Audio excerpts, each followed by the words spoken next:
And then it just ends. Just ends, and we're in the show. We're already knee deep. Do you really have to bring that up every episode? Yes. It's a good callback. Get out of here. Go. I'm going to teach you how to fix it. Ooh. And then it'll ruin my callback. Then it'll ruin my goddamn callback. Anyway, welcome to Loud and Nerdy on a Tuesday night. My name is JW Colwell. I'm joined as always by my good friend Jerry Kamora of the band Slapjaw and my graduating high school class. We have a good, fun show planned for you tonight. We have Jermey Ashley on. He's the director of this Tubi indie horror hit Meathook, a fun little slasher, a throwback slasher, I would say. But it's also a little bit meta because it's in the present, so it understands final girl theology. The great final girl theology. Let's get to the news because I want to get Jermey in as soon as possible. He's also going to stick around for all these places that you see below. Well, yeah, no. We have new things we have to actually talk about. But yeah, new things. If you like what you see, we are now in the live streaming capital, but we're also all the places you get your podcasts. So you not only can see us live talking to people like Jermey, very talented young filmmakers, you can also hear us in your car while you're getting coffee, while you're talking to friends, having a good time, all those places. And here another little video that gives you an idea that's covered over our faces. It's perfect because we are definitely faces for radio. But all these places are places where we can now get the podcast. So we have an audio version as well as a live version. Super cool. If you like our show also, we do the show every Tuesday night, 9 p.m. If you like movie history and like talking about movies, Generation Movies on Monday nights. It's me and Rich Dries from the Philadelphia Film Critics Association. We talk old movies. We're working on legacy sequels right now. We've done Aliens in the last couple of weeks. We're doing Top Gun and Top Gun Maverick as it returns to theaters next week. All kinds of cool things going on. We also have a great kid that comes in every couple of weeks, Gabe. He does a show called Symbolistic Cynicism. He just had Charles Edwin Powell, who was on, and he was incredible. He was in The Exorcist 3, Screamboat, Lost Junction, and he's been on Law and Order. Amazing. We also have other guys that show up bi-weekly. Oh, no, wait, that's a different thing. Hold on. I had all my stuff lined up, and now it's all gone. The Technical Defects crew, they come in they come in bi-weekly. I think I have it, but I don't know where I put it. Anyway, it is what it is. I will make sure we get it. Thursday nights, bi-weekly. Let me get it because now I feel bad. 10 p.m. Thursday nights, 10 p.m. It's Riot Ryan West, Joe Ridgely. They're incredible. They have an incredible chemistry. They started Technical Defects a long time ago before I could find a card for it. That's in my somewhere. I don't know where I put it. Okay, we're moving on. Anyway, I'm sorry. I will have it by the end of the show. But we have Jermey Ashley on tonight. He made a movie called Meathook. It's going to be amazing. And hopefully you stick around. He likes Twilight Zone, so we're going to talk Twilight Zone with him too. Super cool.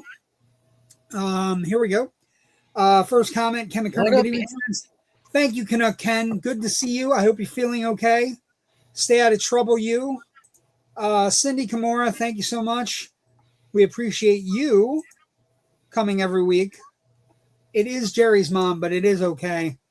We like nepotism. We're okay with it. And also, she likes me too. So she sent me a gift. I'm going to show it when I get it framed. I'm actually going to get a frame for it. Thank you, Ms. Moore. It's a delightful gift that you sent me. It's beautiful. Anyway, let's talk. As we start the summer movie going season, Jerry, one of the things that I think is fascinating is box office is on a tear. It is on a tear that we have not seen since pre-COVID, to be honest. We had new movies that opened this weekend. The new movies that opened did pretty well. One did more well than the other. And that's this movie right here, Devil Wears Prada 2. It opened, Jerry, to $76 million, which is a lot of money for a female-driven sequel. It's, I'm not saying it in a bad way, just the truth. But the other side of it is it grossed another $156 million internationally. It's over $240 million right now as we speak. It's not too bad. Worldwide. That is an incredible it's a sequel too. Like for a sequel of a, of a female empowerment picture. And, but it has the star power. It has Meryl Streep. It has Anne Hathaway, has Emily Blunt, has Stanley Tucci, all returning, and adds other people. I didn't do a review this week because I saw it Saturday. It's fine. It's breezy. It's light. It's exactly what you want out of a sequel. It's not as good as the original, but it's not bad either. It's fine. You know what I mean? But the ladies I saw it with on Saturday afternoon were all awing and clapping and cheering at the right places. So it is a critic-proof movie, much like last week's number one movie, Michael, which came in second. And as it comes in second, it only drops 44%. So it grosses another $54 million. That movie is at $184 million domestic already, $246 internationally, $434. So almost $500 million for Michael. When I say we have hits before the summer season starts, I'm not kidding, because third place was Super Mario Galaxy, still chugging along, 12 million, only down 41%. That is at 402 domestic, 494 internationally for 897. You getting a trend here, Jerry, where like all of a sudden movie theaters are back, making a lot of money, making a lot of fucking money. And then fifth place was this movie, Project Hail Mary, one of the best movies of the year. Fourth place, I should say. That is at 319 domestic, 320 international for 639 total. And that movie, everything is buzzing right now as we start to get into the movie. Again, Project Hail Mary grossed another $8.5 million, only down 34%. Number 5 was a movie I saw also that I want to talk about a little bit before we get going. Hokum, Adam Scott. It's from Damian McCarthy, who did a movie called Oddity about a year and a half ago. A really great folklore horror film, basically about a sister who's trying to track down her sister's murderer. And basically, uses objects from an oddity store that she has as a psychic to kind of bond and catch the killer. Fantastic. But this movie, Adam Scott is a grumpy fiction writer. He goes to Ireland to see his parents' old, their stomping grounds. Basically the places where they consummated the marriage, a tree that his mother stood by, so that he can place their ashes and do all these things. But he runs into a series of weird confluences and a witch that may or may not be trapped in a hotel room upstairs. And all I could think of, Jerry, is we did a Twilight Zone episode a while back called The Howling Man. And The Howling Man is about the devil being trapped in a monastery and somebody lets him the fuck out. Don't let him out. They let him out. And this is about a witch that's trapped in a bridal suite at an Irish hotel. This Damien McCarthy fellow, we're going to have to keep an eye on, Jerry, because he's developing, I think, something either with A24 Lionsgate, one of those studios. He's developing an Irish anthology folklore horror show. And I am fascinated by folklore horror. I love folklore horror. This had all kinds of stuff about the witches, like a witch in Irish folklore, like what you need to protect yourself from a witch, why the witch captures people, the trinkets she uses to capture people. It's really great. It has other things going on. And it has, of course, it has a dumbwaiter because it's a hotel. And then I'm going to give you a little nightmare fuel. And this is all I can explain is that it is a children's show that the young Adam Scott watches when a tragedy occurs that comes to life in the bridal suite. Good makeup, good design, creepy as fuck. It jumps out of nowhere. I guess it's a rabbit. I don't fucking know. But I really liked it, and I think he's somebody we got to keep an eye on. Last topic. Okay, so we did Top Gun last night. 2 more topics. Sorry. We did Top Gun last night. We're doing Top Gun Maverick this upcoming Monday. Jerry, I'm going to ask you a question because I think this is prevalent. We were talking about Top Gun last night, right? Top Gun's a good movie. It's a good movie. It's a personified 80s movie. But if I said to you, is Top Gun Maverick better than Top Gun?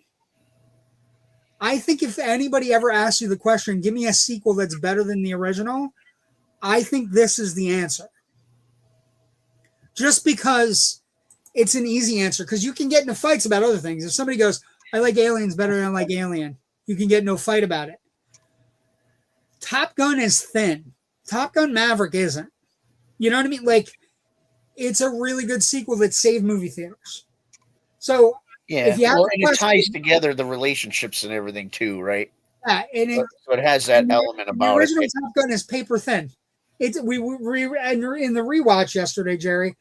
I was sitting there amazed, like, this movie outgrossed everything in 1986. The Fly, Big Trouble in Little China, Aliens, right? You know, Back to School. It outgrossed everything. And I'm thinking to myself, it's good, but it's not great. Like, it's not great. It's good.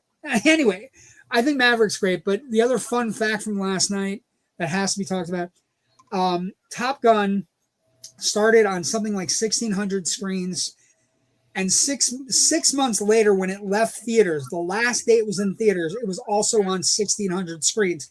Not the same screens, but the same number of screens. 6 months later, when it left theaters. Ridiculous. It's a lot. Crazy. It's a lot of theaters. We also celebrated May the 4th yesterday. May the 4th be with you and also with you if you're Catholic.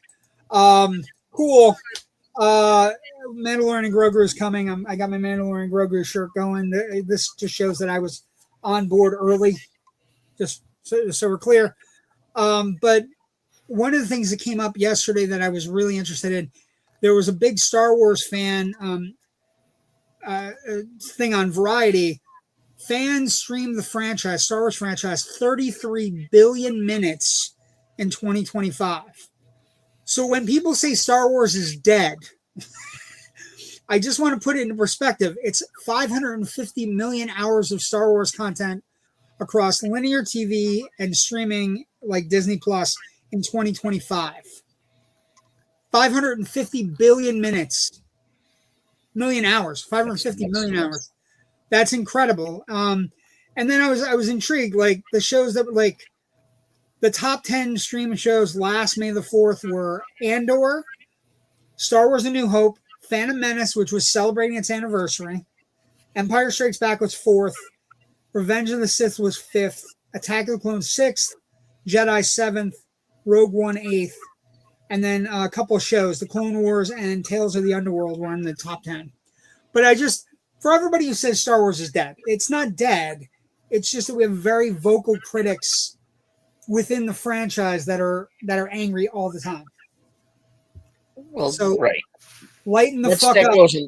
That goes for everything too. I mean, anything else really. But lighten up. If franchise is not dead, we'll see. Hopefully it gets a rebirth. Comments before we move on. The whole car is listening. Thank you, Raven. Raven, by the way, is not with us tonight because she is actually out. She's going to see Carrie this weekend at the Mahoning Drive-In, and she drove past this, and she wanted me to bring it up on the show. Somewhere in the middle of wherever she's at, this was out front. I assume it's a Cinco de Mayo mannequin. I don't know, but I feel we could make a horror movie based on that. Wait till Practical Magic 2 in September. I think Practical Magic 2 is going to be very big too. Michael's sequel got greenlit already. Of course it did. It's at $400 million already. Love the renewed interest now, thanks to Sinners. I think Sinners is part of it. But I hope that's not the dress you're getting for your Carrie thing. Okay? Don't get that dress. Okay. You got to get the pig's blood too. You got to get the pig's blood too.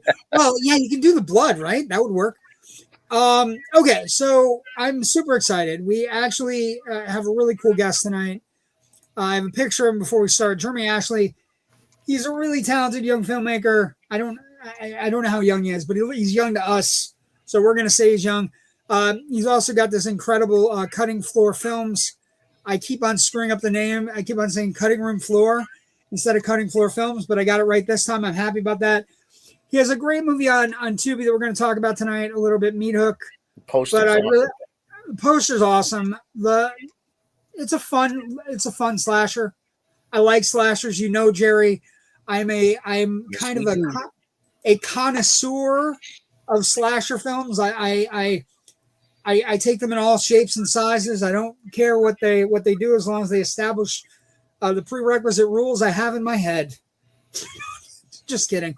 But I pleasure welcoming to the show for the first time. Hopefully not the last time, but we'll see what he says when he's done. Welcome, Jermey Ashley. Jermey, how you doing? Doing good. How you guys doing? Thanks for having me on. Right? You're saying it absolutely right. It's just spelled all fucked up. He's got the background going and everything. Look at that. I know. I had to do need to start doing that. I'm just saying, while I was in the waiting room, I had some time, so I'm like, let me just throw on a background so it looks good. And then I got that too. It is great artwork, though. The poster. The poster. I'm going to put the poster up. Hold on. Poster's really great. It's super artwork. I love, just so you know where I'm coming from. One of the reasons I'm having on, I love slasher films. I need them. I have, like, when I go into them, and Jerry knows this, Jerry and I will talk back and forth online, and I'll be like, this worked. I was angry about this. But but what I will say about yours that I find fun and engaging is that one of the things you do kind of meta-wise is that, you have characters talking about the final girl. You have a very good final girl and this is one of the keys to a slasher film for me. I think you have a really great final girl. Her name is Renee Leach, right? Absolutely, yeah. She is a fantastic final girl. She's serious. She's got everything going on. She's super interesting. She actually is a really good young actress.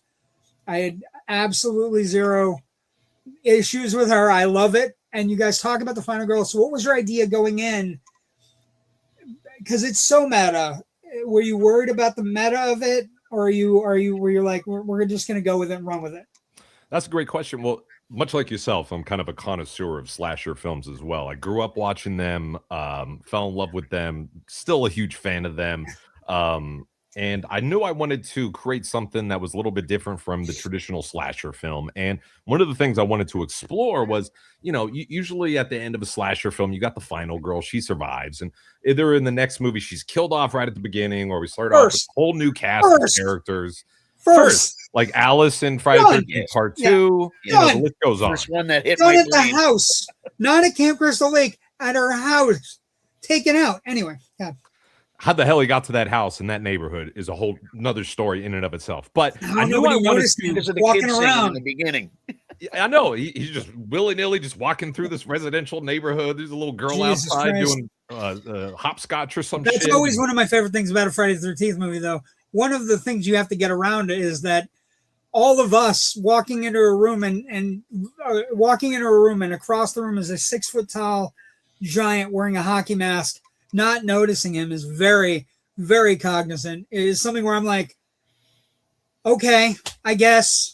Is he wearing a lampshade? What the fuck?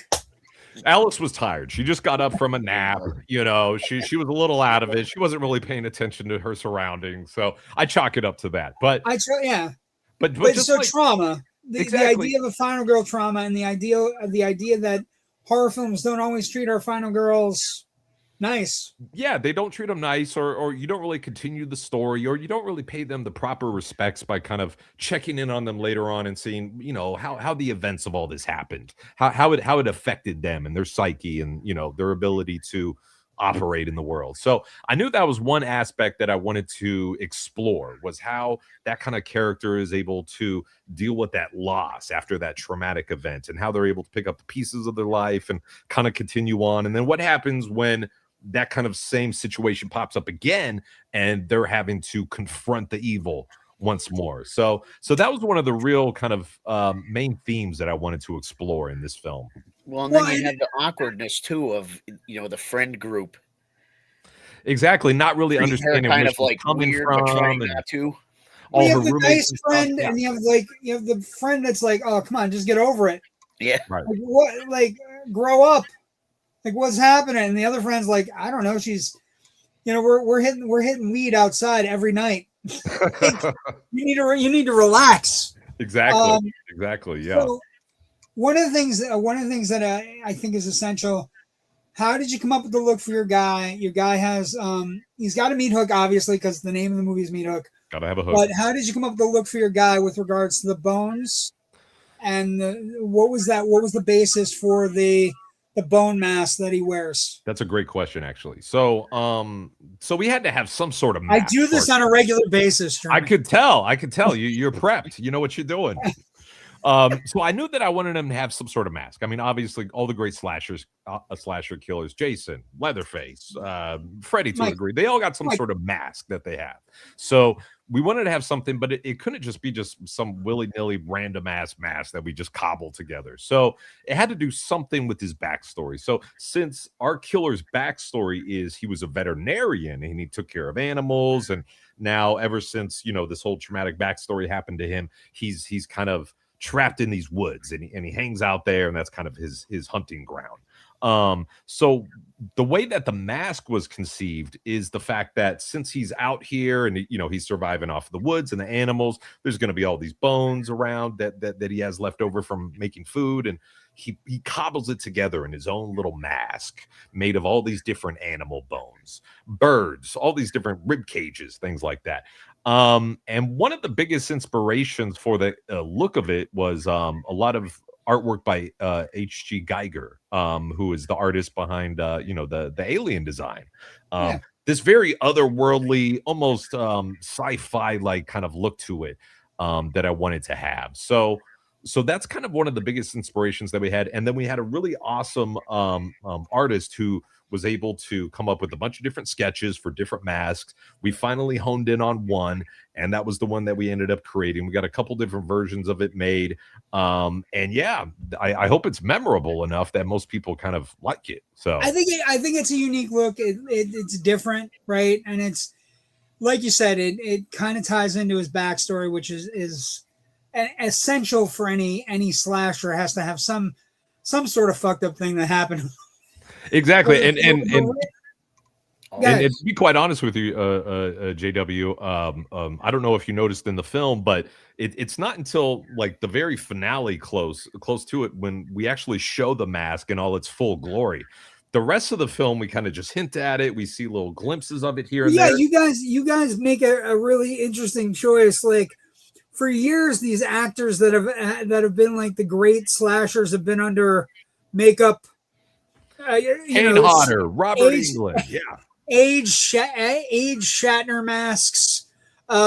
People stuck under these things. Your main actor, I think it's David Allen Graff, right? David Allen Graff, absolutely. Yeah, we actually show his face in it, not just he gets at least kind of enjoy a little bit of the limelight. Okay, so let me stop here. We got. I see the comments are piling up, so let's see what we got. Let's get to the comments. Let's get some comments. Oh God, I can't do all of them. They're all crazy, but this one's good. Ron White, the acting was really good in the whole movie. I think that's that's a testament to you and your writing. Thank you. Well, and also the casting. I mean, we just got really lucky, getting the right actors for it. And I agree. I think that your two leads, Havin Baraka and Renee Leach, are really good. David Allen Graff's really good. You also lucked out with your cop. Your cop is fun. He's memorable. It's like I Everybody feel loves like the cop. Yeah. well, He's he's fun. He's like we don't get a lot of cops in horror films that are pragmatic. Yeah, you should cancel the party. Yeah. Right. It's not a good idea. He's super. Yeah, this isn't great. You shouldn't walk alone. They jump out of the bushes. Like I like that he gives away a lot of like the horror movie concepts, the conceits that we're used to. But he seems like in my line of where I used to do improv comedy, he's what I would call he is a traditional ham. Buddy Clements, I think is his name, right? Absolutely, that's him, Buddy Clements, aka Doc. He is a ham. He is a ham of a character actor. That he's just super fun. He has a lot going on. You gave him a whole side story where he's dealing with his diet, which, as a fat guy, I got to tell you, it's always fun watching others struggle. Everybody he kind of gave me a vibe like Tom Atkins in Night of the Creeps ish. Oh, I don't want to be here. Kind of, absolutely. I don't want to be here. here. I can see him doing like the Thrill Me thing, like his own. Yeah. That might have been maybe subconsciously some of no, and it's okay, but the slasher genre is one of the genres where you can do homages and get away with them and have totally works. He was very likable character. I liked him. I totally enjoyed him as a character. He's fun, and like I said, a lot of the cops in like what you'll get when you're in some of these independent films, and Jerry and I have been watching a lot of them, and we have directors like you on all the time. What you get is one or two people in the cast are really good, and then everybody else kind of like it's a trickle down effect sometimes. But I want to say with your movie, I don't think there's a trickle down. I think you guys have a lot of good people in the cast. Yeah, the side characters are actually pretty good. The kids that are. I used the term cannon fodder in our chat about the movie earlier between Jerry, I, and the other people on the network. And somebody had to look up cannon fodder. I'm like, cannon fodder, the people that are cool and are at the party and aren't going to make it. Dispensable people. Yeah. Yes, cannon fodder. People that are thrown on a war map and oops, they're all gone because of the giant cannonballs that hit everybody, and the important people are in the back. Exactly. They're the unknown actor in the Star Trek episode that goes down to the planet. Yeah, the red shirts. The red shirts. Yeah. The red shirts. But like I said, you have a really good cast, but part of that cast has to be directed. And so let me ask you a question, not about the movie. Throw it at me. Give me your go-to horror films, movies that you love, that your top. Right? So Jerry has one behind him for us. Him and I both love The Thing. Oh, of course, yeah. Right. That's kind of the gold standard. But like, it is. It's the most bleak, fun horror film ever made. But what are some of your movies that your touchstones, the movies that you go that you're like, I love this so much. I wish I could do. I want to do it. I'm going to make a movie, and someday I hope my movie's as beloved. Well, I'm going to try and be a little eclectic with the choices that I'm throwing out at you right here. So obviously, The Thing would be on the list. I mean, again, gold standard of horror movies. You can't. Is Child's the Thing at the end? I don't know. That's the beauty of it, though, is that it's up to the viewer whether or not you interpret it as child man. Or He's gone a long time, and his breath isn't puffing out. Is all I'm saying. But it's just beautiful the fact that you could debate that with other people. Did you ever hear the theory? Did you ever hear the theory that McCready's actually giving him kerosene, and then McCready's sitting there laughing? It's because I'm giving this idiot thing kerosene, and it's drinking it like nobody's business. Right. Great stuff. I don't know if even John Carpenter knows. I feel like think they do. He's actually started to talk about it more.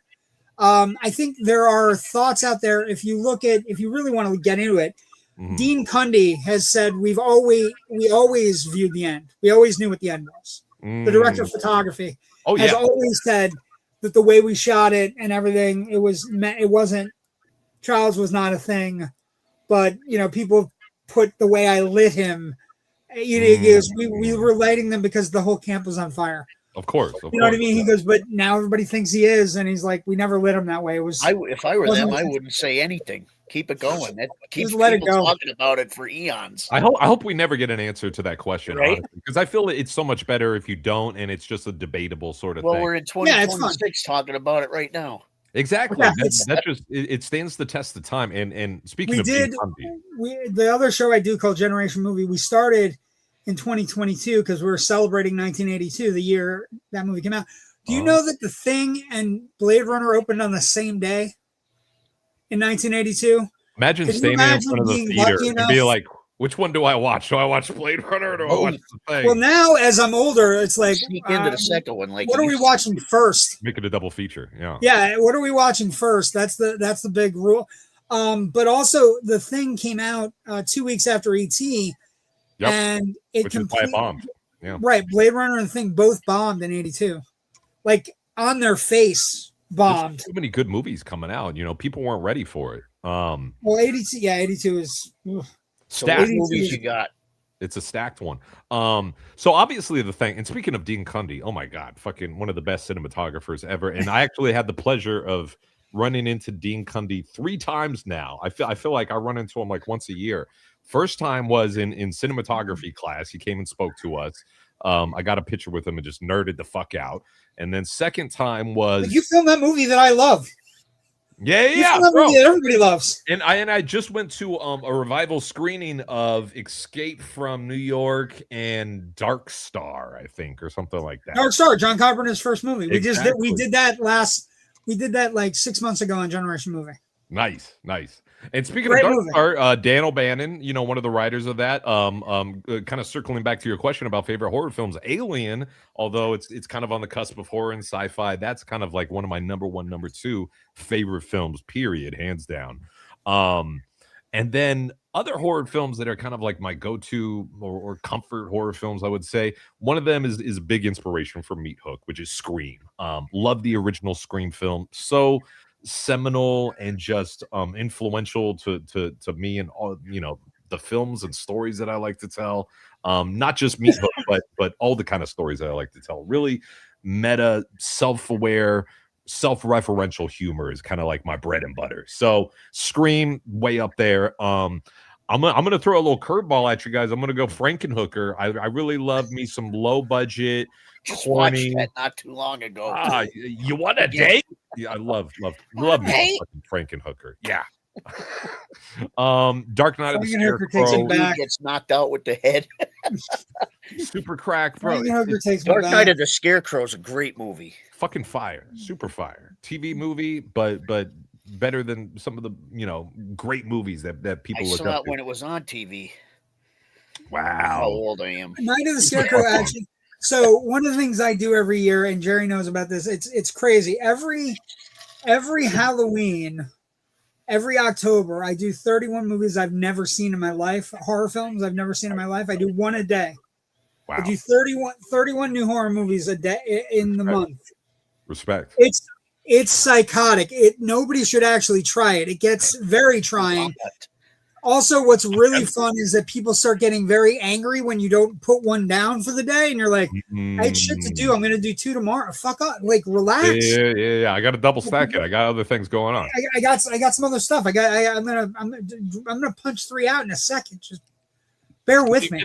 I did Night of the Scarecrow. That's a great movie. Very, like, not what you think it's going to be, and then it becomes something more, and also gives the basis for like so many of the things that you see in like particularly like the supernatural slasher movies. The idea that a wronged person takes it out, the revenge on the next generation, right? You know, Pumpkinhead.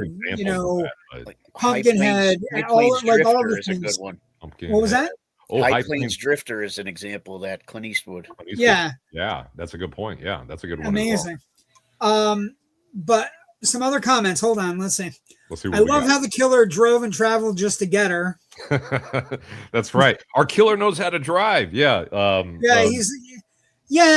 and like you have every once in a while, you have these weird movies where it's like, how did the killer get there? Like they did a good job with in a violent manner, right, or in violent nature. In a violent nature, yeah. I haven't Right, seen that they one did a yet. really but I good heard job like with like the sheer volume of time it took him to get from one place to another. right.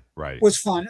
But your guy drives, which is cool because again, your guy isn't particularly supernatural. He's just really big, really strong, and really aggrieved. He's not like a Jason Voorhees where he's kind of like a hillbilly mutant that never learned how to drive, or even like a Michael Myers, that had to get taught by some mental patient in the asylum. This is a guy who lived a normal life, and then a tragedy struck, and then he had everything ripped away.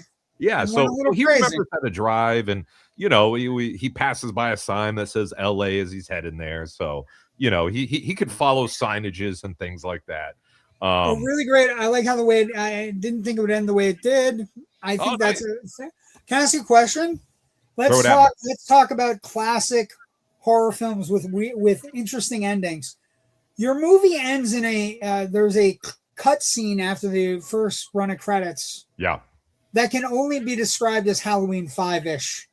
Ooh, okay. Yeah, I see what you're doing with that. Yeah, the old man.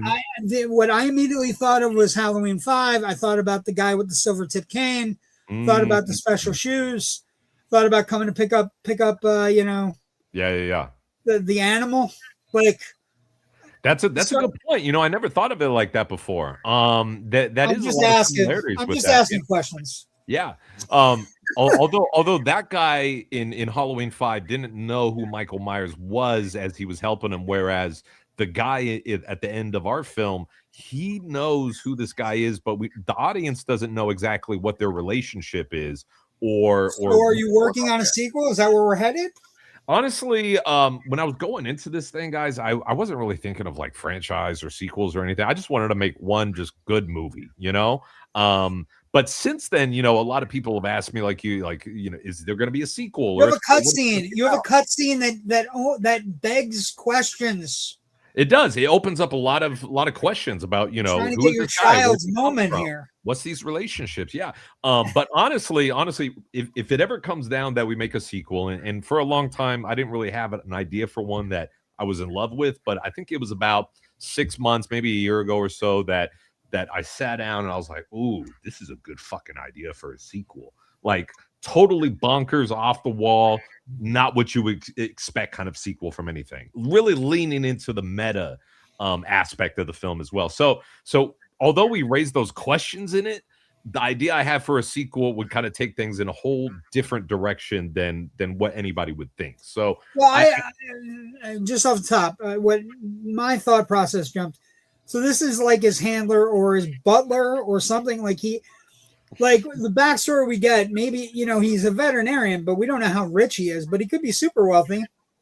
So it could be like his Alfred to his dark Batman with a meat hook. Anyway. Well, this could be the Thing campfire thing in our film. This is the who is he? How do they know each other? Yeah, well, this is what I was going for. I was going handler.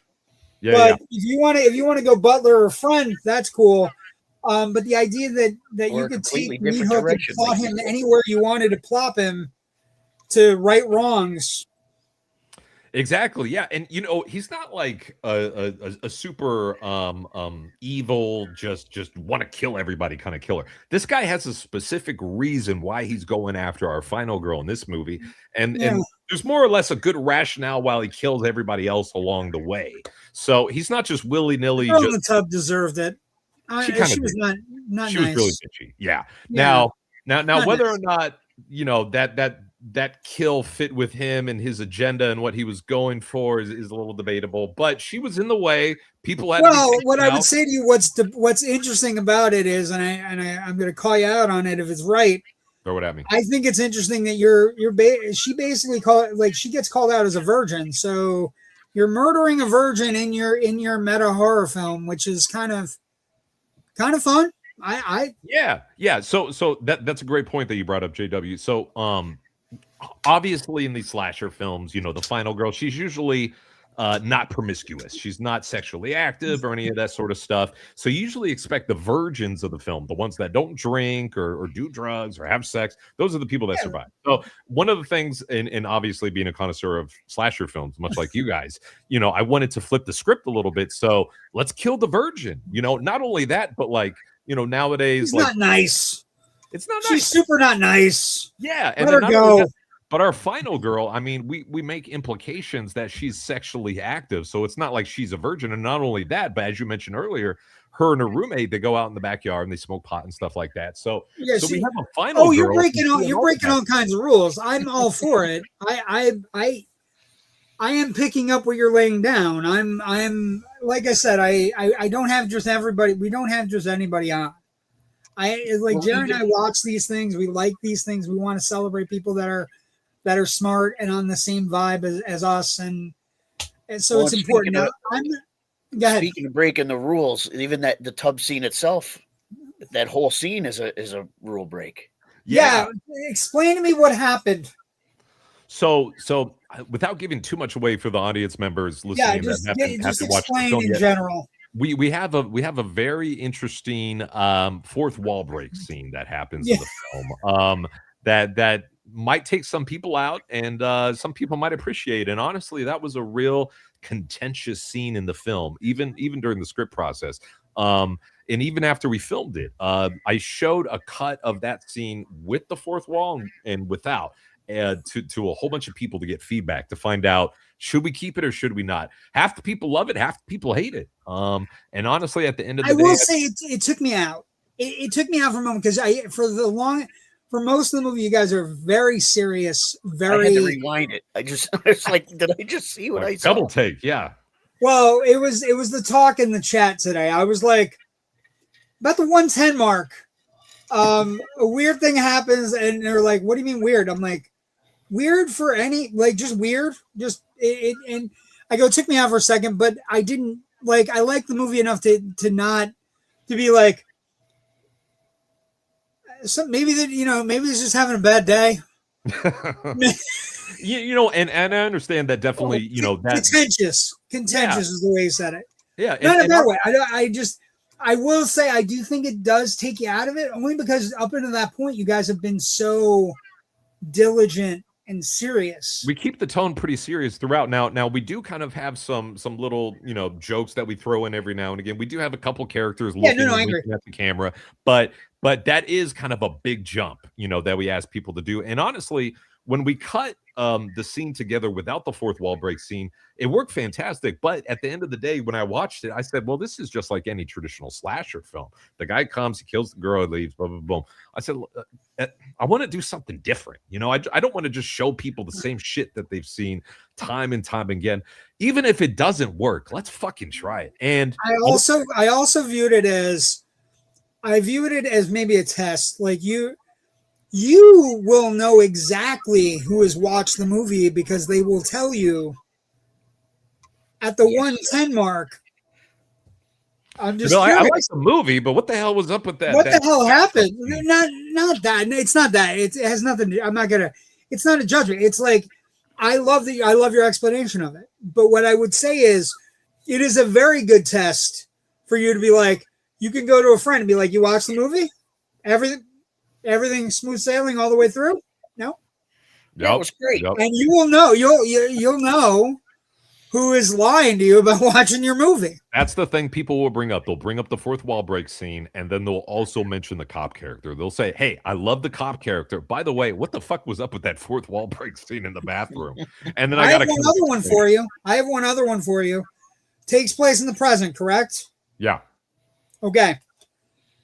My other big moment where I just kind of my head was wobbling a little bit. When she's talking to the podcaster, and she says, everybody's wanted my interview, including Barbara Walters. And I'm like, she's been dead for 4 years. That's a great point. You know what? And I'm kind Diane Sawyer. Diane Sawyer. I'm not meaning to be I thought it was funny, but it was one of those things where I was like, because then what it made me think about was, are we? And then I'm like, my original thought was, well, maybe it's like a '90s movie, right? And then I'm like, no, We the got cell fucking phones. lead's a podcaster. I'm like, no, it's not. Exactly. Yeah. You know what I mean? And so, but that was the other one for me where I was just like, everything else was like, that's a great smooth sailing. And I'm like, and then I started running through like Diane Sawyer. Who else does interviews? Like, it would be people on like CNN, so like Jake Tapper or right. You know, people were doing interviews with like Anderson. Right. Anderson. Cooper. There's a few names you can Anderson throw in Cooper. there. Now, honestly, the reason why we put Barbara Walters in there was we filmed this movie back in 2020. So she's still alive. Okay. When we filmed this movie, Barbara Walters was still alive and kicking. By the time the movie came out, she was dead. So unfortunately, we probably should have went with Anderson Cooper or something. Yeah. Well, it was just it made me think I was watching a different movie. Like it made me think I was watching like a movie, and like no, the main lead's a podcaster. Right. No, we're good. Yeah. Your head's on straight. Everything's fine. I know. Let's talk a little bit about some of the gore. What, like, when you're making these movies, gore, nudity levels, when you're dealing with actors and you're doing an indie movie, and everybody's like, what are your thoughts on that? Like, getting people, like, the violence level when you're doing this as a screening, are people coming out of it going too violent, not violent enough? Because you're an indie movie, so everybody wants more blood than they need. Yeah, I feel like you tapered it off quite nicely, actually. Thank you. I think we did too. And anybody who watches the movie, they'll see that it's not like a splatter fest, you know, that we have like, you know, maybe some other films. Like I don't know if In a Violent Nature is really bloody, but from what I heard, it is. So we don't really. It is. Yeah, I figured it was. So we don't have a whole lot of just like straight gory paint the walls red scenes. I wasn't really focused so much on delivering that gore as I was really focused on delivering a great story with really well-rounded characters. That was really the emphasis that I wanted to place on it. And I feel like you have a lot of like awesome independent horror movies that come out, and a lot of them really lean into the gore factor, and some of them might be like the biggest, you know, the calling card. Exactly. The calling card. Yeah. Precisely. That's the reason why you go to film it. The acting might not be so good. Characters a little two-dimensional. Story a little flat. But you got some great. I think that's a great point. And actually, you do get a lot of good actors. Speaking of good actors, hi Jamie Hill. Jamie Hill, of course, a friend of the network. She was the mom in Skinamarink. She's cool. A great Canadian actress. We always love seeing her. Thanks for tuning in. Didn't it happen a couple years earlier? The murder of her friends. Yeah. It did. Yeah. It did. We're just Barbara Walters threw me off. Let me ask you now. Everything throws you off. Everything throws me off. He gets very. I'm a big dumb animal. Did you eat paint chips as a kid? Why? Anyway, they were lead back in our day. Yeah. Let's talk a little bit. Like, I know you know Meathook is available on Tubi. Where else is it streaming? Where do you get the most money for it streaming? That's my main. I want when we have people on, I want people to download the movies, make sure the filmmakers and the actors all get 100%. Something. I appreciate that. I appreciate where do you get the most money for this movie downloaded? Tubi? Well, honestly, we actually only got on Tubi in December, so I don't know exactly how much we're making off of Tubi so far, but Tubi's probably the best place you guys want to catch it. So you can find us on there. You can also find us on YouTube at Kings of Horror. They're a very popular YouTube channel. I think they have the Up All Night group over there now that they're kind of Rhonda Shear group. Rhonda Shear, exactly. Yeah. So we're on Kings of Horror. We know those things. Yeah, so Tubi's probably the best place. You can also find us on Amazon. It's not Prime. You would actually have to click to rent or buy it, and I'm gonna make a special announcement right now. So be ready. Okay. I got Blu-ray DVD. Woo, woo. Oh, it's kind of hard to see it, but yeah, I got because your background, damn you. I know, I got the whole back. It's blending in, but anyway, I got Blu-rays and DVDs now of Meathook that you can find. You can purchase them on our website, meathookmovie.com. Very excited to finally have these out, and there's lots of really cool extras that you guys might want to check out. We have a director's commentary on there where I sit with the cast and some of the crew members talking about the movie and all the process behind it. There's also about almost 10 minutes of deleted scenes on there, including a scene that includes the gentleman at the very end credits that picks up our killer. We have a scene with him earlier in the film that we had to cut. So we kind of hinted at him much earlier in the film, but for pacing reasons, we had to cut that scene out. So now you check the DVD out, the Blu-ray, you're going to be able to see that deleted scene. Okay. We have a behind-the-scenes documentary about scoring the film. We also have trailers, stills, director introduction, Q&A video recording that we had as well as a podcast interview that we did as well. So lots of really great extras on it. So yeah, if you guys are looking to get a physical copy of it, I would hold it up, but it's just going to blend in. Yeah, look at that. It's just boom. Put it in front of your mic. Put it in front of the mic there. Oh, still kind of Still blending. It's the poster. It's a DVD. You guys know what they look like. Yeah. Let me ask you a question, because it's not about Meathook, but I want to talk a little bit about some of your other stuff that you've done, because I was really intrigued by this movie. I think it's a student film, but I also think it's one of your first Hallmark films. You did a movie called Golden Age, which I'm a little bit fascinated with the concept. I'm a big Purple Rose of Cairo fan. Ah, very nice. I'm a big Pleasantville fan. I never seen Pleasantville. Purple Rose of Cairo, Pleasantville. All of the same thing. Golden Age. Tell us a little bit about Golden Age, and is it available to stream, or where is it? Yeah. So I think we have a copy up on YouTube. If not, then you can find us on Amazon. You should be able to just watch that free through Prime on there. And basically, Golden Age is the senior thesis film that I directed and wrote, and it's very much inspired by Pleasantville, and it sounds like very similar to Purple Rose of Cairo as well. Purple Rose of Cairo is about, just so you know what it is, it's a Woody Allen movie from the 80s. Right. Mia Farrow goes to the movies every week to watch like a hero on screen, and one day she steps up and walks into the screen, into the movie, and just kind of very similar to our film. Yeah. So we have this older lady who's at a nursing home, and basically her kids are there along with her granddaughter, and we're finding out that she's an old actress from back in the day, but all the residual checks have dried up, and she doesn't really have any money to stay at this place anymore. And while she's there with her granddaughter, they're sitting down, they're watching one of her old movies, they get sucked into the film. And it's a really lighthearted, fun story that's family friendly as well, much more family friendly than Meathook, about them kind of connecting. And it's really a love story to classic films, black and white films. It's also because the movie that she jumps into is basically it's like Casablanca, a clone of Casablanca. Precisely, yeah. I really found that interesting. The trailer was super cool. I really enjoyed it. Thank you. Okay. You're going to stick around. You like the Twilight Zone, I hear. So you're going to stick around for a while. We have two segments we do every week on our show. You've been an incredible guest. I hope you had a great time. You're too kind. I do want to show some pictures from the movie, because I have a ton of stuff from you. Not from you, but in general. I have Meathook stuff. Oh, yeah. But like Cutting Floor Films is your production company, correct? Yes, that's our production company. I created it, and we're going to be releasing all future films through that label, Cutting Floor Films. And I'm really excited to have this company that we're able to put out these films through. And hopefully we're going to be able to deliver some stuff to you that is just as good, if not better, than Meathook.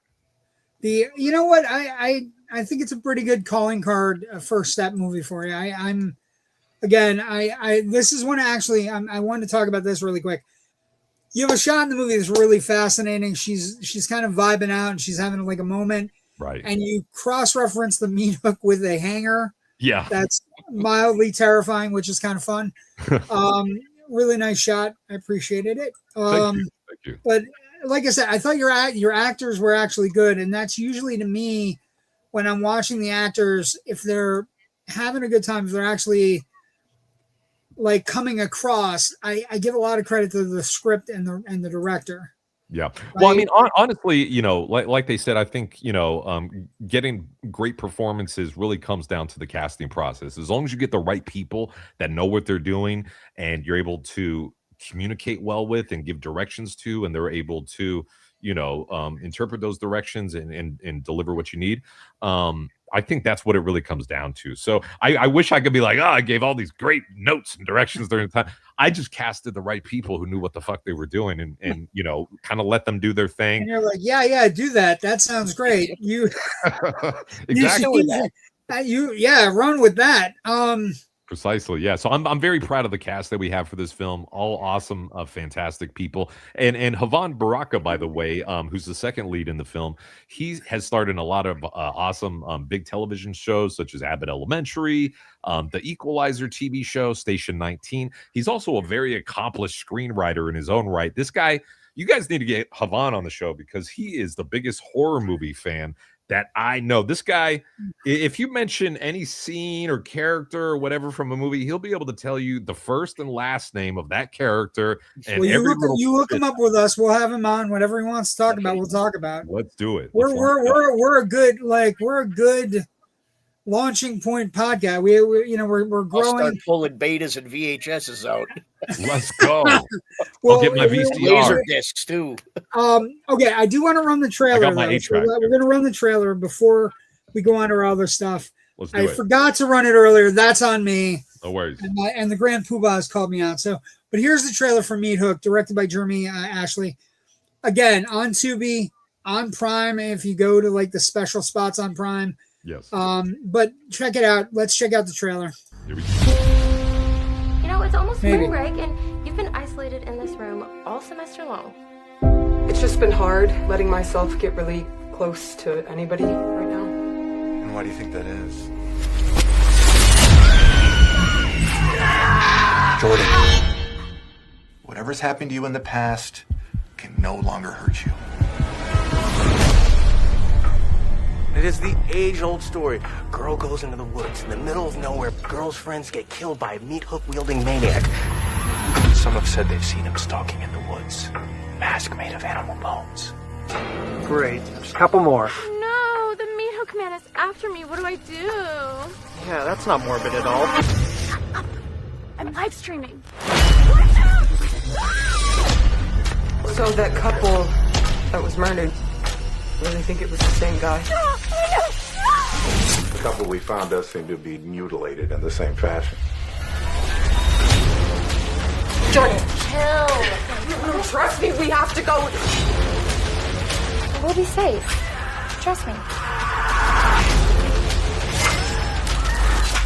People say that dog don't hunt, but I say he's good for something.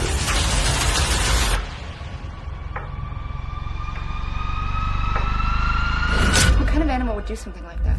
Probably the same kind of animal that watches chainsaw slasher pictures.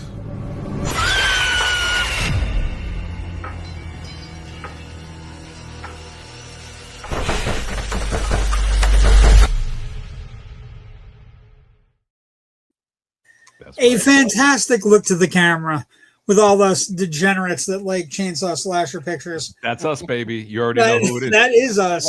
And special shout out to the guy. That cut our trailer for us, Doug Jensen. Doug Jensen is a very accomplished editor of trailers. In particular, he cut the main trailer for the Robert Pattinson movie, The Batman. He also cut one of the spots that's running right now for Mortal Kombat 2. So shout out Doug Jensen for hooking us up with an awesome trailer. It reminded me of the Norman Fell look in Three's Company all the time. Like, Love it. Yeah, Norman Vell, that's an excellent run. Okay, so we do two things on our show every week.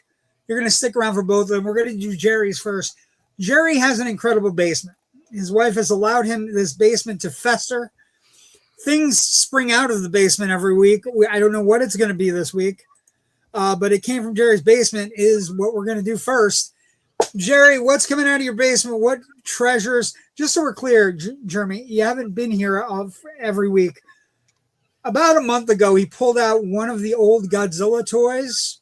You know, the one that's worth like $1,000. What? He's like, the firing hand and the tongue that spills out. Impressive. Yeah, he pulled it out. He's like, it's just sitting here. Just hanging here. I can't wait to see Jerry, what do you got? Well, Jerry's got the goods. What do you got? So I was never a collector of this until my buddy got me started. So I have a Mr. T collection Oh shit! I have this. I've got a pack of trading cards here. The A-Team, love it. I've got the air freshener that hangs in your car. Wow. Pity the fool has a dirty It car. probably smells like dirt. I've got a A-Team lunchbox here. Oh damn! Oh, God. Does it have the thermos, Jerry? It doesn't. This one doesn't. Fail. A sacrilege. We have the Mr. T kite. Over 4 feet tall. Holy shit! That's in the package here. That kite could beat the other kites up at the playground. I pity the fools. We've got a puzzle. Oh my god, that's insane. What a glorious human being he was. 50-piece puzzle. Wow. What a glorious 80s character. We've got a 18 board game here. Oh, do you get to play as each of the characters? How the fuck does that work? Yeah, I'm Hannibal. Here's Murdoch. You get to be Murdoch here. I don't want to be Murdoch. I call dibs on Hannibal. It's got the nice. Yeah, everybody wants to be Hannibal. Mr. T picture. Actually, you know what? Well, if you're like your chubby guy is not super good looking, you're like, I could be Face. If you're charismatic enough, you can be Face. Everybody's going to want to be Hannibal. Face, we can get around. Nobody wants to be. I bet you like Murdoch has to do weird shit. Another board game here. Oh, I like the art on that one. That one's cool. Wait. I'm reading pulled it back up. Team up with Mr. T in an exciting race against time. For what? Wow. What is he racing against time? Oh shit! Look at that! Wow. That looks very serious. It is. That's like great, right? That's like Mr. T shoots and ladders. And then the ultimate. Oh, I'm going to show you a toy. It may just be the most ridiculous toy you've ever seen in your life. I got a lot of toys, Jerry. You know the shit I have in my room. Oh, well, wait and see. I'm excited for this. What is this going to be? Yeah, what? Holy crap! Oh my god! It is a ridiculous toy. It's a van with Mr. T on the front. That a Mr. T-mobile. That is. What if he was? What if? Okay, so you make a show where the car is alive. You give it Mr. T's mentality. I pity the fool. It goes up the tongue. I pity the fool rider. Oh my god, that is the most ridiculous story. That's pretty ridiculous. Impressive, Jerry. That is very always impressive. I the new one I got this week. I got a couple new things. This is my newest one. I just got the McFarlane. It's the Joker, but it's not Jack Nicholson, but it's clearly Jack Nicholson. It kind of does look like him, yeah. Because we don't want to pay him. No. But it's clearly Jack Nicholson. And then the other thing I got, very beautiful. because it was May the 4th day, I did get my first of 4 collector's cups for the Mandalorian and Grogu. Oh. But here's the rub: you can't just buy the cups. Yeah. You have to eat a Whopper. I'm not the biggest Burger King person. Same. It kind of makes my tummy hurt. He's got more Mr. T stuff. Look at it. It never ends. It's the same thing. This is the air freshener. He's got amazing. Oh, that's the air freshener. Oh, I'm man. Mr. T. Just hang me up and I'll protect your car, your boat, your home, everywhere. Take it from me, Mr. T. It smells like mohawks and gold chains. Just gorgeous. It smells like gorgeous. I ain't getting on a plane, Hannibal. That's what it smells like. Just I'm not getting a plane with him. Every episode they had to find a way to drug him. It was great. Yeah. Your car idea sounded like Knight Rider, but with Mr. T as the voice. Yeah, like the idea that it's Knight Rider, but they give the car a personality that's not Mr. Feeney from Boy Meets World. Right. They give the car like the car actually does want to beat people up. It has arms in it. That'd be hilarious. I kind of. How are we going to factor in Mr. T's head on top of the car and his arms popping out though?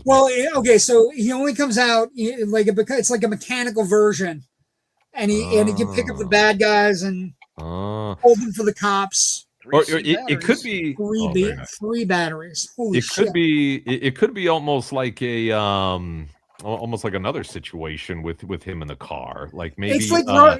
I want to say it's RoboCop meets Knight Rider. Exactly. So he's infused in the car. He's infused in the car, and the car can come to light. Like the body is like RoboCop body. It's like Transformers meets Knight Rider meets the A-Team. Meets Dragonheart, right? The So car it's has like to have because a it's T-top. because it's got it Yeah. because it's got to have you got to have the soul in there somewhere. Yeah, the Sean Connery dragon yeah, soul. Yeah, it's- absolutely. You got to have the soul. It like in the needs car, chains. yeah, like It you needs you the actually gold. also need at some point you need the heart part where here you can strike my heart and he saves the hero and That's right. That's I right. digress. I think we might be onto something here, though. I feel like that's $1 billion movie if we do it right. I'll start writing it. So many people. How's the outline going? It's kind of, but it's like it's been like don't get me wrong, like My Mother, the Car, like it's all like it's a descendant of Knight Rider and all these things. But the fusion, I would say, if you're doing the player thing, which is the player pitch in the elevator, is Knight Rider meets RoboCop. Exactly. Yeah. With a famous 80s action star. Like the other person, it could be like Stallone would be a great, because you do Rocky or you do B.A. Baracus or you do something like that. With Mr. T, though, you get the comedic aspect because he can like tell jokes and do quips tell like in people between. To pound sand. Yeah, just give up before all those one-liners. Yeah, just get closer so I can grab you with my arms. Like it'd be funny. Like puts him in his mouth and just eating people and just stuff. Just starts chomping on people. Anyway, then he comes up against a bigger, scarier car, like that one season of Knight Rider where they brought in the monster truck, the mega, like the 18-wheeler. I remember that. Was a Goliath. We could do some crossovers too. Like maybe he runs into Herbie the Love Bug, and then Herbie's like actually like like a serial rapist, and then we have to stop Herbie. He goes after other cars that are not good cars. Exactly. Well, he I love that. them, but, like very lightly. We've actually written an entire movie. This is fantastic. It is gold. Creative. The Indie Escape Network, where creatives unite. That's actually our motto or our moniker. I said motto the other day and it caused a kerfluffle. Anyway. No kerfluffle. It is a motto. I love kerfluffles. Also, let's go over. You've crossed over into the Twilight Zone Redux. I love that Jermey loves the Twilight Zone. When I brought it up, here's the thing: not everybody wants to stick around for the Twilight Zone Redux. They feel I've run the course. Jerry and I every week get on and talk about a show that's 60 years old that I still think hits every possible nerve. 100%. And every week we come up with new and exciting reasons why I think it hits the nerve. Yep. And this week is no different. This week is actually a fascinating week. Title of the episode is The Gift. It's season 3, episode 32. So we're very close to the end. It is written by Rod Serling. So it is a masterful episode, kind of a unique, fun episode. We've talked before, and we talked in the green room a little bit. Oh, hold on. You're late. For a very important thing. Jeremy, you got to be careful. This one makes our guests cry. Uh-oh. I don't have any tissues nearby, so I might cry today. Be easy on me. Are you okay? Before we start the Twilight Zone thing, how did your Carrie dress hunt go? Wah, wah. Wah, wah. Okay, I'm sad for you. I got a few more days. I have a few more days. Yeah, I mean, you could essentially wear anything you want and just cover yourself in blood, and it's the Carrie outfit. Good point. All the girls are going as goth princesses. That's not Carrie, though. Yeah, but there'll be enough people dressed as Carrie. But it's more like why? Wait, let me ask you a question. Why don't you want to be dressed as Carrie? Carrie's the one that wins. The fat girl has lost. Carrie kills all the bad people in high school. Who amongst us? Who's going to be Piper Laurie? Fuck. Yeah, too Snell. Yeah. Yeah, the nice girl that still gets murdered. Poor girl. Deserved. R.I.P. Your friends are terrible. You're just talking to sideline people. What's going on? You okay? Jermey, this is Raven. You'll notice her moniker is delightfully difficult. She has made a lot of people on our show cry for no reason. Like she just does it. It just happens. I'm on the verge right now. Yeah, I'm on the verge because she's going with goth princesses to Carrie. That saddens me. Yeah, that does, because Carrie would not hang out with the goth princesses. Not at all. No, she wouldn't be allowed in that club. No. There'll be enough. Yeah, there will be enough Carrie people. The goth princesses would actually, her mother would say they're Satanists. You should dress up as Tabitha King and carry around a trash can with a manuscript of Carrie in it and be like, Steven, you got to publish it. That's a good idea. That is a great idea. I'm taking some ideas because so far I haven't found anything I'm willing to wear. So nobody else is going to be clear. We also just came up with what we think is $1 billion Hollywood idea. So you're right on the cusp of this. I hope you're having fun. It seems like the car ride was very fun. You're sending me messages. Everybody's listening now, and it's like it was. I'm talking to Jermey. I can't do this while you're in the middle. Okay, Twilight Zone Redux. Let's get to it. Twilight Zone. Get to Twilight Zone. Episode is called The Gift. This is the opening narration. By the way, if you can't tell that the opening narrations and the closing narrations of every Twilight Zone episode is some of the best writing you'll ever hear, I can't help you. That's the truth. Opening narration. The place is Mexico, just across the Texas border, a mountain village held back in time by its remoteness and suddenly intruded upon by the 20th century. And this is Pedro, 9 years old, a lonely, rootless little boy who will soon make the acquaintance of a traveler from a distant place. We are at present 40 miles from the Rio Grande, but any place and all places can be in the Twilight Zone. I just want to point out that in that opening narration, the greatest line ever, maybe in a Twilight Zone opening narration, a mountain village held back in time by its remoteness, immediately puts you in the time and place of this episode. It is a fascinating little Mexican village. It is dank and sad and scary. And what I would say is Pedro is hopeful. Pedro is a kind of an orphan child who the barkeep takes and helps out with the room. But Pedro every night is kind of wistful. He's always outside looking at the stars, which is funny because 10 years earlier, the Thing from Another World, the original Thing from Another World, has told us to watch the skies. So Pedro didn't get the movie, but he watches the skies in a hopeful manner, kind of like Elliot in E.T. Also, kind of he has an Elliot vibe. Yeah. He immediately gravitates towards the traveler. But basically, what happens is Paul Mazursky is in this episode, by the way, the famous comedian who made a ton of movies in the 70s. Famous Harry and Tonto, Unmarried Woman, Enemies, A Love Story, Bob and Carol and Ted Nallis, Academy Award nominated writer. He is in the episode as the cop at the beginning. If you didn't recognize him, I read it and just went, oh my God. But basically an alien crash lands. Everybody's freaking out. The cop's partner gets shot. He sends off a missive to the Mexican government. Hey, we need troops here. There's a downed unidentified flying object out of town. We're a poor town. We need help. He killed my partner. Send help. Well, basically, what happens is the guy finds his way to town. He is referred to from the rest of the episode as Mr. Williams. And he comes into the bar and immediately kind of, he bonds with Pedro. Like it's a weird bond, like innocence, right? He asks for a drink of wine, which is a little weird. And it kind of plays out.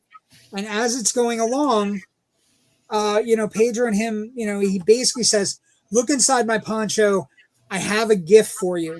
There's a gift that they won't understand now, but I want you to make sure that they get it. Pedro takes it and puts it away. The doctor, also a very cool character in the episode, he takes care of everybody in the town and actually looks at the cop and is like, you're causing a chaos by getting everybody worried. You're creating this madness. And he's like, yeah, but I'm worried about, the giant humanoid that I'm trying to kill. But Mr. Williams doesn't look that bad, and he bonds with Pedro, and he's a nice guy. But as with everything in the Twilight Zone, eventually the town, paranoia sits in. everybody shows up with pitchforks and fire, and he's just trying to get back to his ship, and they give him the gift, and as they give him the gift, they're like, burn it, Satan. Like they go a little crazy, and the boy kind of walks towards it, and the guy walks towards it, and as they do that, they burn it. And then as he's walking towards the child with his arms up, he's gonna hurt the boy. He's gonna hurt the boy. And they shoot and kill the alien. And then the doctor wisely puts out the fire of the little placard. It's this little placard right here, and he opens it, and he just starts. He looks down, and he just. I come in peace. We've brought a gift for you. This theoretical formula will create a vaccine that will cure every cancer on your planet. Yeah. And then the doctor gives a really impassioned, we killed, we have just not just killed a man, we have killed a dream, which is phenomenal. And closing narration, Madeira, Mexico, the present, the subject, fear, the cure, a little more faith, and RX off the shelf in the Twilight Zone, which is kind of fun and right to the point. But it's a really good little episode. It's really crisp. It has a monsters on Maple Street vibe to it. Also has a little bit of ET. Also has a little bit of the Day the Earth Stood Still. Mm-hmm. Yep. But what I'm fascinated by and what I want to ask you guys about, it is an episode in 1962 America that virtually, again, there are people playing Mexican people, but the entire episode are Mexican characters. No Americans in this episode at all. And I just think it's quite amazing that Rod Serling was able to get away with the sheer volume of things he got away with on this show. That stood out to me too. Yeah, and it must have been pretty groundbreaking. Well, and this is also like the Twilight Zone is also the first the episode about the boxer and the kid, where it was the first episode with only African Americans in the episode. He was ahead of his time. It's groundbreaking. And what I find fascinating about this particular episode is, there are two types of alien in every sci-fi story: the aliens that are coming in peace with gifts, and the aliens that are here to eat us. To serve man. They're to serve man or alien or the thing or any number of things, but also ET is kind of like he's a happy-go-lucky alien. He doesn't give us anything, but he just wants to get home. Maybe. Oh yeah, the lady, the Cinco de Mayo. The Cinco de Mayo into the room right now started laughing, asking if you did that on purpose. That she was wearing the same. Yeah, that she was wearing the same outfit. No, I didn't do it on purpose. But now that you mention it, it's kind of funny that you sent it to me. That's why I started laughing. And it's also kind of funny that we're doing this episode on Cinco de Mayo. Perfect timing. See, Jerry? Weird shit. Yeah. Weird shit. We're doing the Mexican episode of the Twilight Zone on Cinco de Mayo. The person that lives in the area would like to say that it's not meant to be racist. They change her outfit every holiday, and that she gets stolen, and that's why she's in a cage. Oh, it's not meant to be racist. It's all she does get changed for every I feel holiday. like that's an easy way around things. Oh no! Honestly, she does. Those 72 virgins are in a cage. They get stolen. We have to keep them there. Got to keep them corralled somehow. It's the Mexican's fault that we don't have the cure cancer.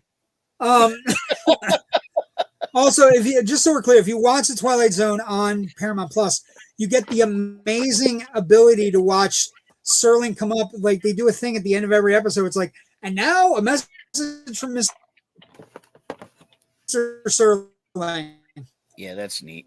Fantastic, fan-fucking-tastic. And next week, kids, for anybody who's watching, next week we get one of the very best of the entire series, an episode called The Dummy, and it's Cliff Robertson. Great episode.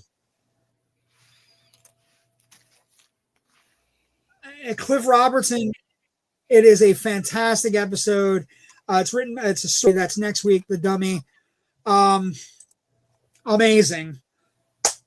Before we let you go, Mr. Ashley, tell us again where we can get the DVD, where your movie's streaming. What are you working on next? What do you got going? 100%. So that's a lot of stuff right there. First off, I just want to say I'm a little disappointed. I'm a little disappointed, JW, that you didn't do the Rod Serling impression as you read the opening and closing. It's narration. Disrespectful. If my impression's not good enough, I don't want to disrespect. You need a cigarette too. That's true. Yeah, he's always puffing on ciggies, and I'm not a cigarette guy. You don't have the suit or anything. I get it. It's fine. No, I'm at that portion. Jeremy, I'm at that portion of my life where I'm shorts and comfortable t-shirts. And the t-shirts I wear are all movie or television based, and I have the ability to drive my wife completely angry every time we go out. 100%. He's like, "Where's the black shirt? Where's a black shirt? Do you have a normal basic shirt, a normal human shirt?" No, every shirt has a movie or television show on it. Not the Mandalorian shirt again. Jesus, you just wore Actually, it. This one I just refound.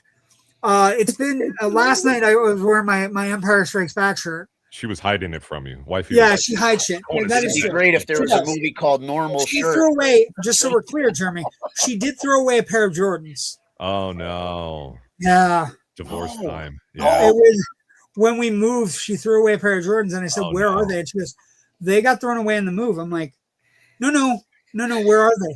You're about to be thrown away in the move. No. Wow. I like that. No. R.I.P. the Jordans. Where can people find yourself? What are you working on next? Yes. So if you guys want to see Meathook, you guys can catch it on Tubi, Amazon. You can rent or buy it. You can also go to our website, which is meathookmovie.com.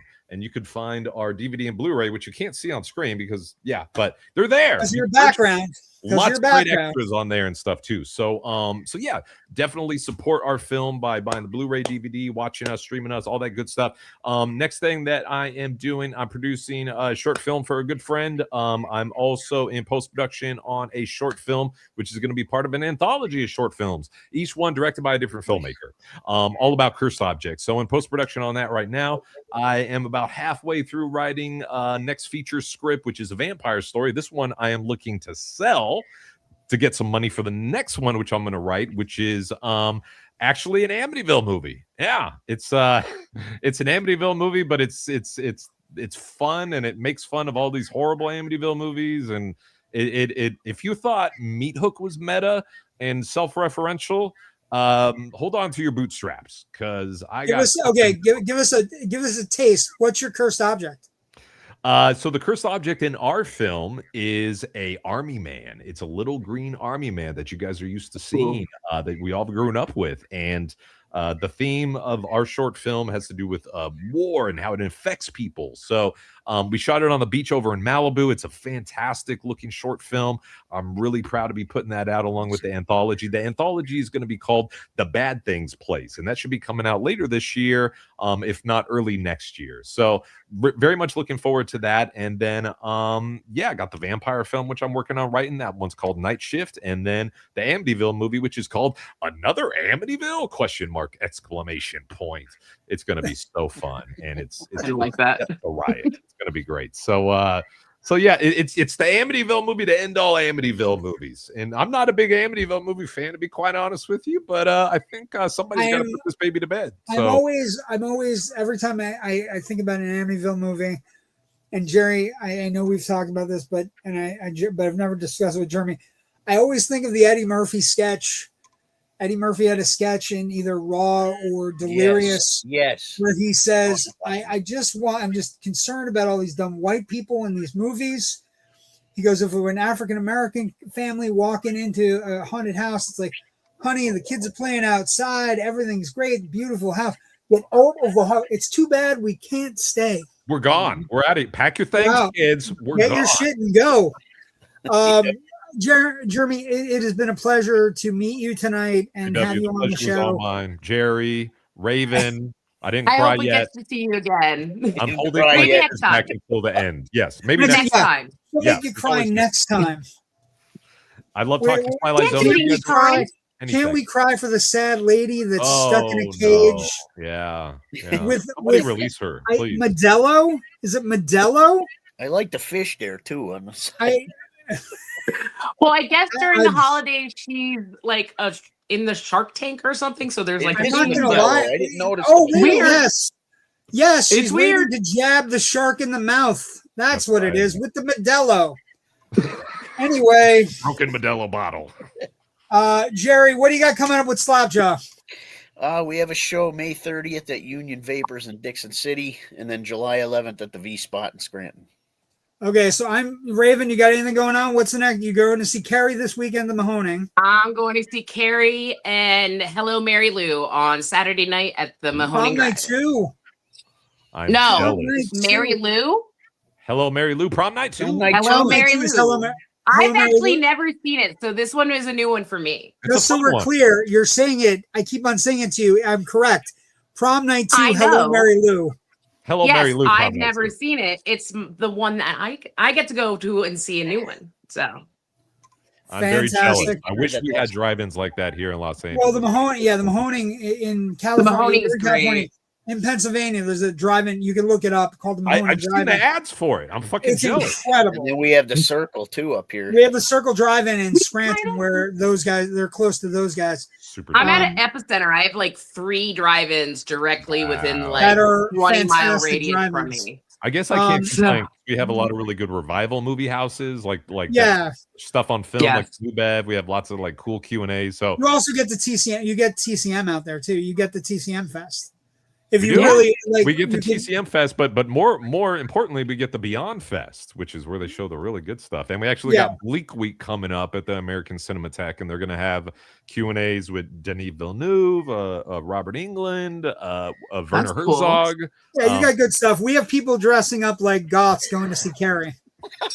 I love it though. I'm in Florida, so I actually don't have I don't get to go with them. And a whole bunch of people came in and did that. So what as goth? For Ghostbusters? No, they were dressed up as like Ghostbusters. They had the Ecto 1 was there. Different movie. Oh yeah. Every week's a different theme. No, wait, no. I'm. Why are you getting so angry? Now you're gonna make me cry. JW Movie Guy. That's exactly JW Movie Guy on Facebook, Twitter, Instagram, Threads, Blue Sky, X, or whatever the maniac's calling it this week. Twitter, whatever. If you like our show, we have Loud Nerdy every Tuesday night at 9, where we hang out and talk all kinds of cool stuff. Generation Movie is our movie history show. We look at one movie a week, every week. We're finishing up our legacy sequels. Next week is Top Gun Maverick. As we finish up. Still not going to talk me into watching that movie. Cynicism coming up. Gabe's got some big shows coming up. And we have Technical Defects with the boys every other Thursday. Thank you for joining us tonight. I want to thank Jermey Ashley for joining us.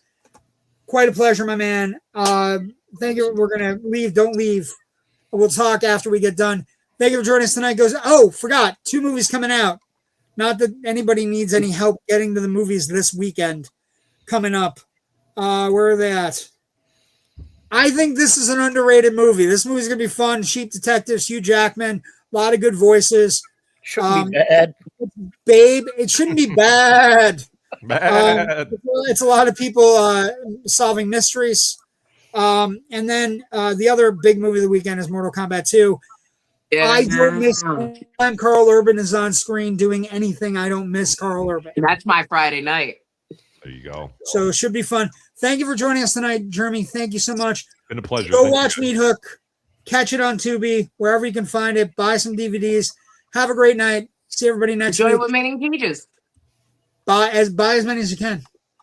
You can use it for anything. You can give them as Christmas gifts for that slasher fan in your life. Have a great night. Stay safe. Whatever you want to use it for. Anything, really, just as long as we sell it. Exactly. Have a great night. Stay safe.